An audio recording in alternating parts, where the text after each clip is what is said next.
प्रणाम सब गोटे के, जय मिथिला। तो बहुत गोटे के इहो हेतै जे फोन चलबैत हथिन, लेकिन हमर आदत नहीं है रास्ता बिरस्ता फोन चलबै के।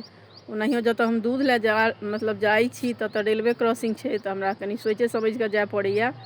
तऽ ताहि दुआरे हम फोन चलबैत नहीं, लेकिन होनीके केओ नहीं टालि सकै छै। जे अहाँके लिखला हैत तऽ हाथ धरा कऽ हैत अहाँके ओहि जगह लऽ जायत, सएहवला हाल भेलै हमरो।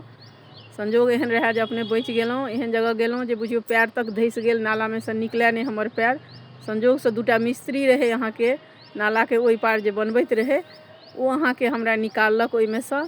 आ फेर फोन अहाँके भेटैत नहीं रहै, लेकिन फोन भेट गेलै। भेटलोसँ किछु नहीं, किएक तऽ फोन ओ काजक नहीं रहलै, बेकार भऽ गेलै।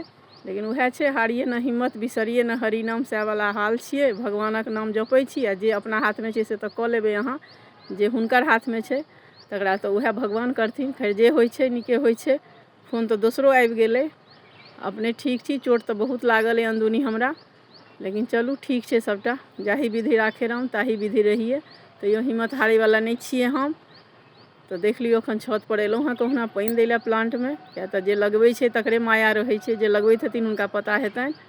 चलू जय मिथिला।